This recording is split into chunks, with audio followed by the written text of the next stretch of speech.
후쿠시마 핵발전소 원전에 그 핵오염수, 방사선 오염수를 지금 바다로 방류하겠다고 지금 예고를 하고 있습니다. 뭐 빠르면 4월, 늦어도 7월까지는 방류를 하겠다 뭐 이렇게 이야기를 하고 있는데요.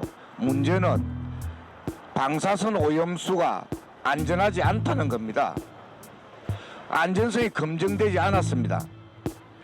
그래서 이 어떤 의미에서 방사선 오염수를 태평양에 방류한다는 것은 인류에 대한 일종의 핵 테러에 가까운 아마 그런 거 아니냐 이렇게 생각합니다. 기시다 총리는 지난 9일 오염수 방류에 대해서 많은 반대 여론이 있더라도 국가 수장으로서 어쩔 수 없이 방류를 허가하겠다고 그런 언론과의 인터뷰가 있었습니다. 저는 이것을 보면서 기시다 총리가 참 오만하다는 생각을 했습니다. 후쿠시마 어민들과 일본 국민들이 대다수가 오염수 방류를 반대하고 있고 주변국의 반대도 심각한 상황에서 그 모든 것을 무시하고 자신이 오염수 방류를 허가하겠다고 하는 것이 대체 무슨 자격으로 그런 말을 하는지 너무 화가 나고 분노를 참을 수가 없었습니다.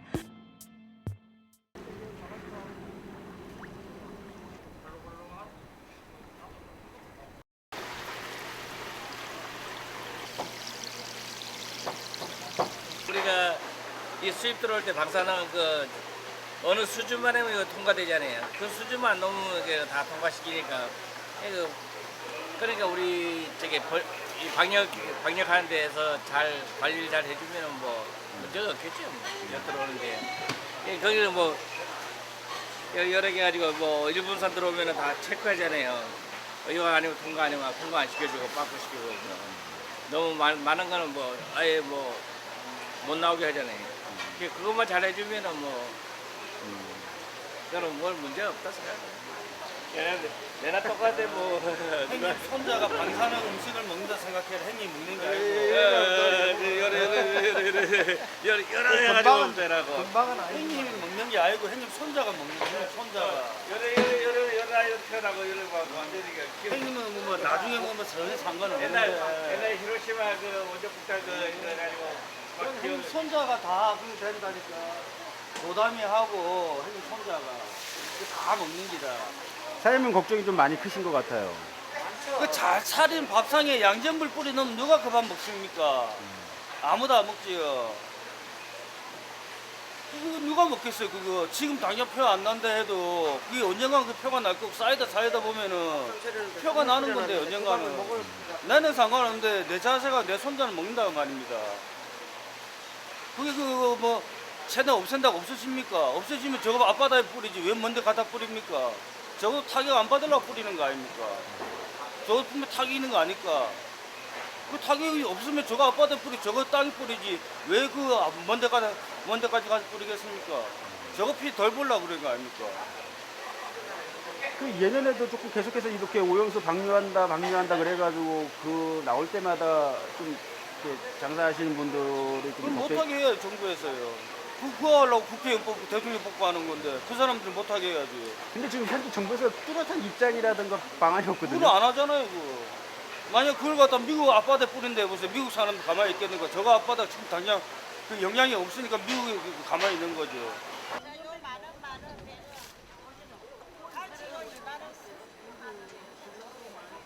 정부에서 대응이 이렇게 마땅히 나온 것 같진 않아요. 네네. 우선 우리 정부가 잘 준비를 하고 있다라고 좀 보시는지. 오염수 방류 문제에 있어서 윤석열 정부의 대응은 거의 없다고 저는 그렇게 생각을 합니다. 이유는 말로는 일본 정부가 국제적인 기준을 지키고 뭐 과학적으로 안전하게 관리하는지 지켜보겠다. 뭐 일본 측의 자료를 요구했다. 뭐 이런 식의 의례적인 답변을 내놓고 있는데 문제는 그 말 자체에 함정이 있다고 생각을 합니다. 과학적이고 안전하게 검증한다는 것 자체가 벌써 일본 정부가 그 방류 계획을 실시하는 데 있어서 거의 뭐 일본 정부 하라는 대로 나는 잘 한다면 괜찮아요 이렇게 일종의 이미 다 져주고 들어간다고 생각을 하거든요. 근데 그런 말 외에 적극적으로 뭐 국제적인 어떤 뭐 자리에서나 이런 곳에서 방류를 반대한다라고 확언을 해야 되는데 그런 확언이 한 번도 한 적이 없거든요. 근데 방류를 뭐 하면 안 되지만 계속 과학적이고 안전하게 관리한다면 뭐 괜찮다 이런 식으로 한 자락을 깔고 들어가면서 말을 했기 때문에 저는 대응을 안 했다는 것을 이 정도의 그런 게 아니라 그냥 아예 방류하는 것을 방치하고 있다라고 저는 그렇게 생각을 하고 있어요. 네.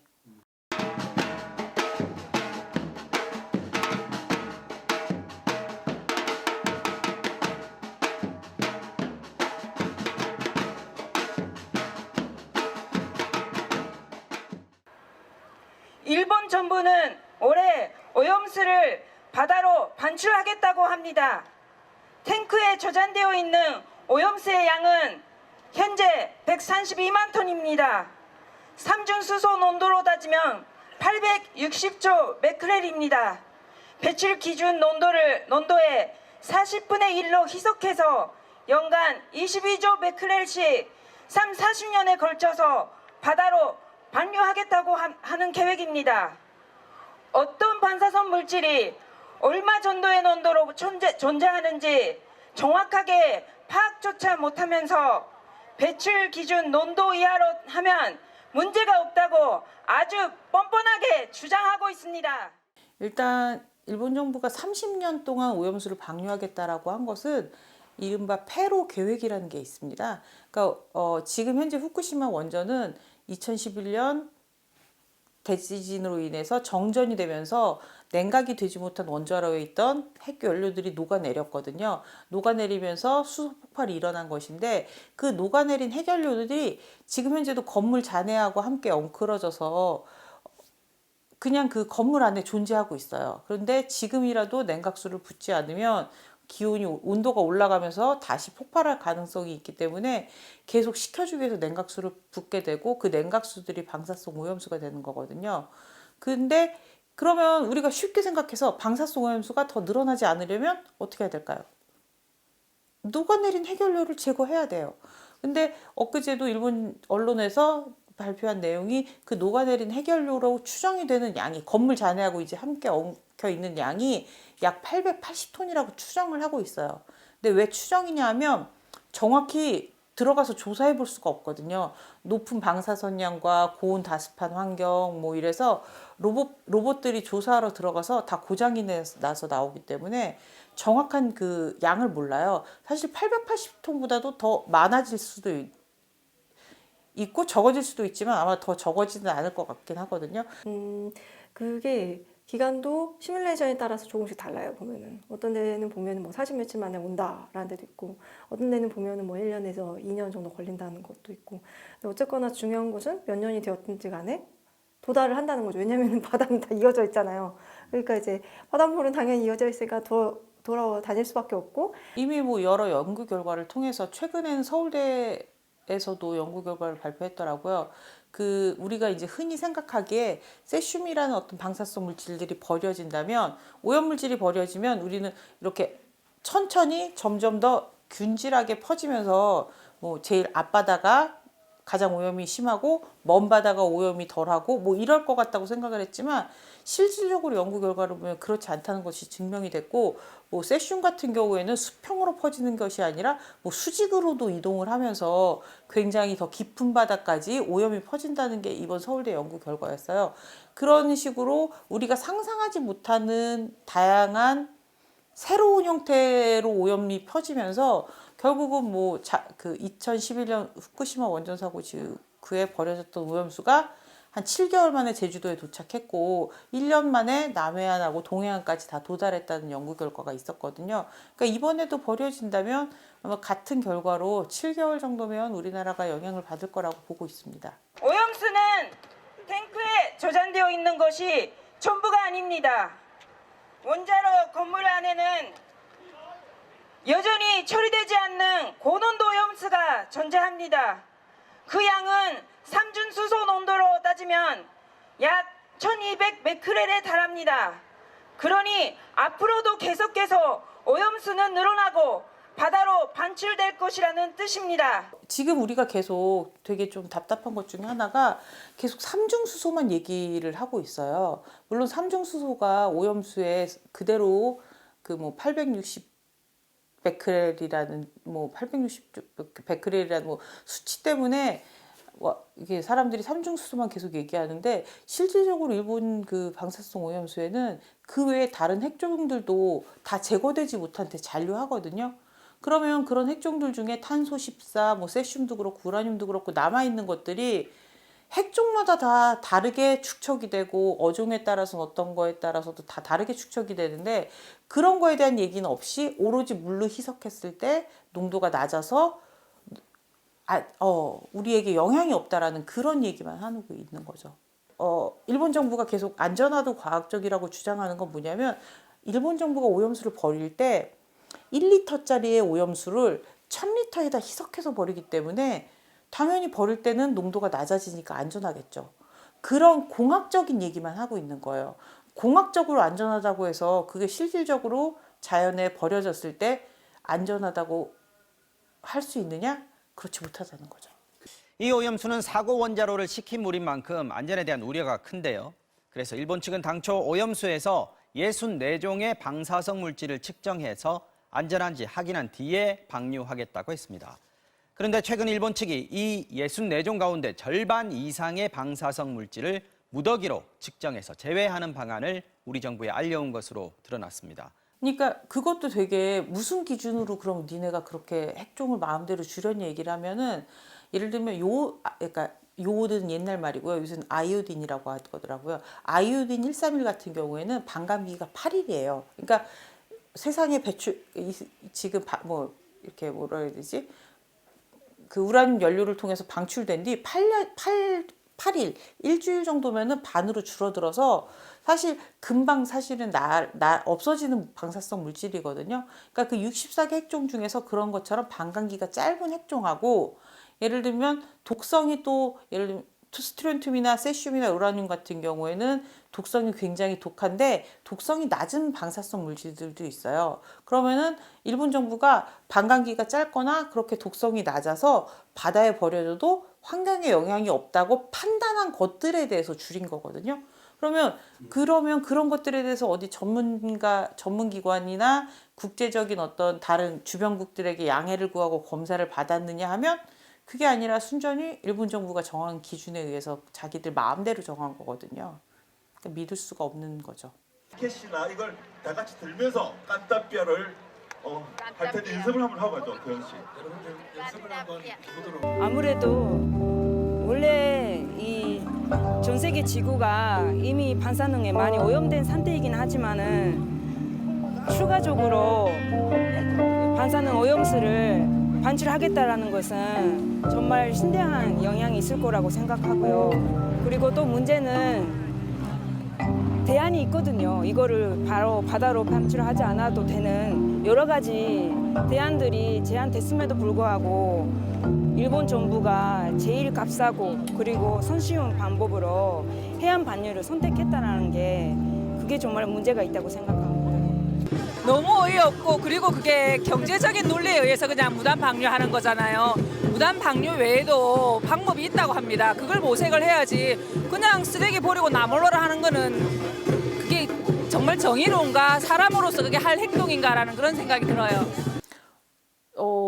물론 비용 때문에 그게 손쉽게 해서 선택한 거긴 하지만 장기 보관을 해도 충분히 그 다른 뭐 예를 들면 뭐 방사성 물질 삼중수소를 거르고 뭐 탄소 14를 거르고 하는 여러 가지 방법들이 있는데 그런 거는 정말 비용이 많이 들고 또 시간도 오래 걸리는 거니까 그런 것까지 요구하진 않더라도 장기 보관도 사실은 그렇게 큰 비용이 드는 것 같지는 않거든요. 그러니까 우리 입장에서 보면은 장기 보관할 수 있는데 그냥 버리는 거는 사실 이 결정을 내리게 된 원인 중에 하나는 저는 아베가 도쿄올림픽을 치르기 위해서 조금 더 서둘렀다고 생각을 해요. 그러니까 도쿄올림픽 때 후쿠시마 원전 사고를 다 극복했다라는 걸 보여주고 싶어서 후쿠시마에서 일부 경기를 치렀는데 예를 들면 오염수 탱크가 가득 찬 거를 보여주고 싶지가 않잖아요. 그러니까 서둘러서 그때서부터 좀 추진을 저는 했다고 보거든요. 그러니까 그런 정치적인 경제적인 이유가 복합돼서 선택을 한 거기 때문에 지금이라도 사실은 장기 보관을 하면 된다고 생각을 해요. 네. 일단은 그러니까 그 어떤 방식을 하든지 간에 저는 검증이 다들 좀 더 필요하다고 봐요. 어떤 게 가장 다 효율적일지는. 왜냐면은 지금 나온 것들은 이 어떤 처리 아니거든요. 처리를 했을 때 실제로 그게 유효한가는 이제 두고 봐야 되는데, 저는 어쨌거나 삼중수소의 반감기가 지날 때까지 30년 정도는 더 가지고 있어야 된다고 봐요. 20년에서 30년 정도는 지금 방류를 하지 않고 보관을 좀 하고 있으면서, 보관하는 동안에 그런 여러 가설들에 대해서 일본 정부에서 검증을 하고 그다음에 해야 되지 않을까라고 생각을 해요. 그 일본 시민단체도 주장했던 게 각 나라마다 석유 비축 기지들이 있어요. 그러면 그 석유 비축하는 탱크가 엄청 크기도 크고 사실 수십 년 보관해도 석유가 새지 않을 만큼 튼튼한 시설을 사실 다들 보유하고 있기 때문에 기술이 부족한 건 아니라는 거죠. 그러니까 그런 어떤 새로운 그 저장 탱크에다가 오염수를 보관해서 100년을 보관하라는 거예요. 그러면 100년이면 사실 어지간한 방사성 물질은 반감기가 많이 줄어들어서 독성이 사라지거든요. 그러니까 일본 시민단체도 그걸 주장하고 있고, 저희가 보기에도 그렇게 육상에 장기 보관하는 게 가장 적절하다고 생각을 해요. 지층에 보관하거나 아니면 수증기로 날리는 문제도, 수증기로 날려도 방사성 물질이 기화돼서 결국은 또 공기 중을 오염시키거든요.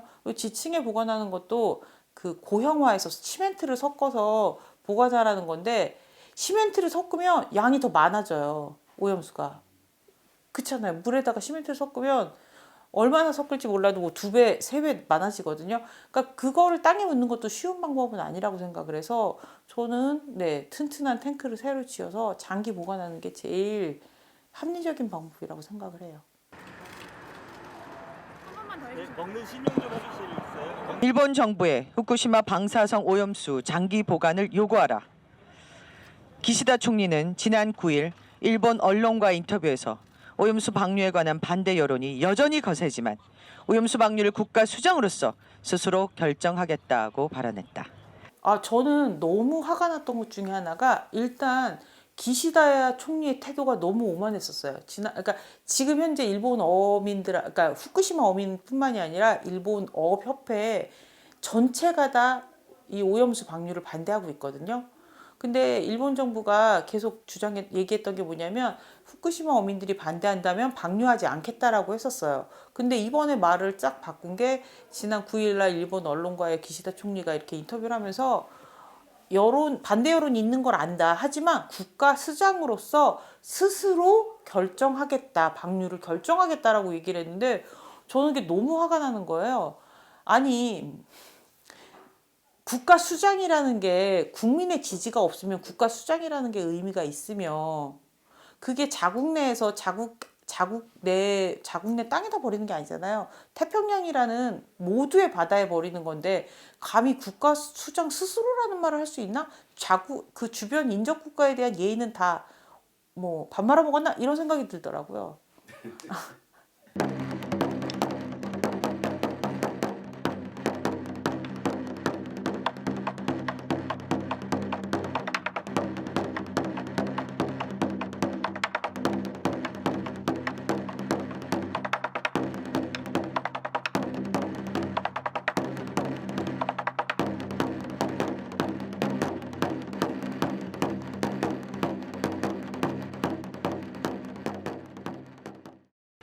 우리 인간은 필연적으로 바다에 의지하고 살아가는 존재입니다. 바다는 지구촌 모든 나라와 생명들과 연결되어 있습니다. 모든 생명의 원천인 바다라는 자연이 오염되고 병들면 바다 생물은 물론 우리 인간 역시 질병과 생존에 고통받을 수밖에 없습니다. 그러기에 지금 일본 후쿠시마 원전 오염수를 해양에 투기 방류하고자 하는 행위를 결코 묵과해서는 안 됩니다.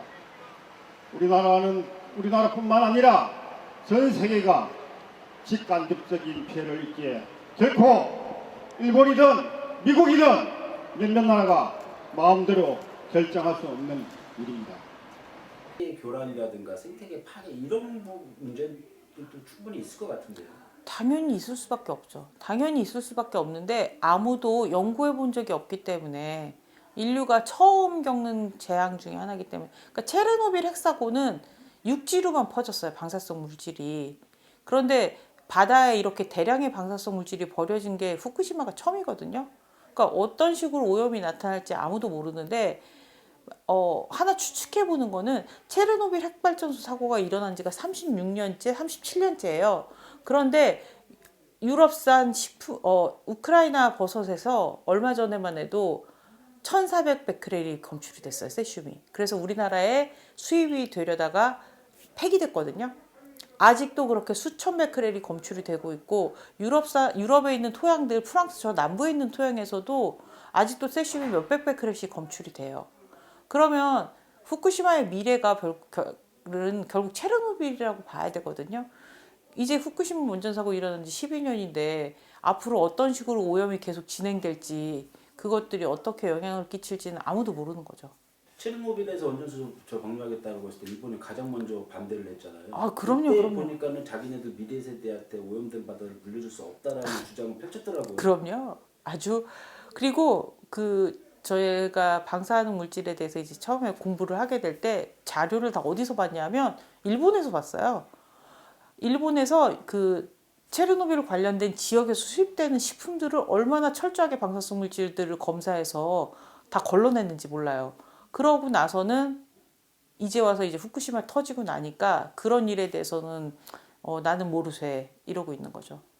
결국 일본이 이 지구에 죄를 짓는 거 같아요. 그건 저는 그래서 핵 테러라고 또 그렇게 얘기를 하고 있어요. 이게 앞으로 뭐 70년, 80년, 100년 후에 이 바다를 물려받을 미래 세대들한테 네. 엄청난 피스. 네.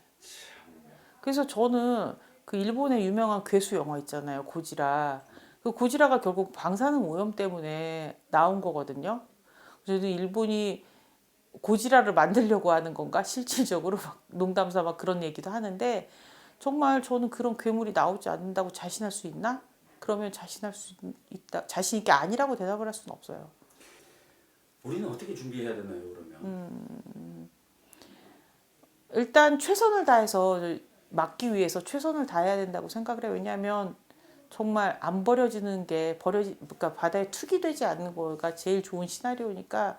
하지만 저는 만약에 바다에 버려진다고 생각을 하면 어민들을 위한 대책하고 또 소비자로서의 대책의 두 가지 종류가 저는 충분히 우리 사회 안에서 논의가 되고 그것에 대한 대책은 좀 세워야 된다는 생각을 해요. 예를 들면 저희가 이제 주장하는 것 중에 하나가 어민들을 위한 대책 중에 하나가 어쨌거나 일본에서 잡혀온 것들보다는 우리나라에서 잡히는 생선이 훨씬 더 안전한 거는 사실이고 왜냐하면 영향을 끼친다고 해도 희석이 돼서 오기 때문에 일본에서 잡히는 일본 앞바다의 오염과 우리나라의 오염은 되게 될 수 없이 그 차이가 날 게 분명하거든요. 그러니까 어쨌거나 우리 어민들과 우리 식탁의 안전을 보호하기 위해서는 수산물 이력제가 반드시 저는 제대로 통과가 돼서 이루어지게 된다고 생각을 해요. 지금도 예를 들면 뭐 가장 불안한 것 중에 하나가 일본산 생선이 국산으로 둔갑돼서 뭐 우리 식탁에 오르고 또 급식에 공급되고 이런 것들이거든요. 그러니까 수산물 이력제를 통해서 철저하게 국산과 수입산에 대한 구별이 좀 이루어져야 된다고 생각을 하고 또 소비자들도 어쨌거나 방사능 오염된 시대를 살아가야 되기 때문에 충분히 어떻게 이것에 대해서 대응할 것인가에 대한 함께 논의를 하면서 대책을 좀 마련하는 과정이 필요하다고 생각을 해요.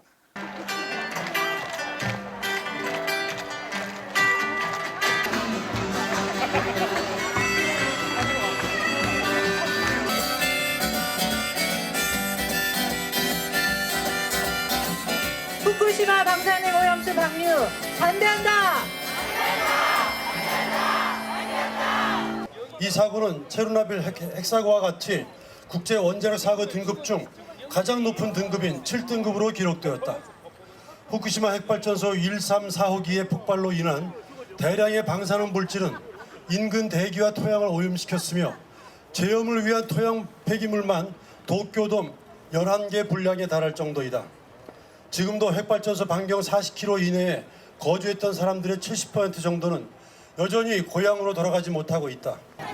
간단하게 말씀드리면 어림도 없는 일이다. 기가 막히는 일이다. 네.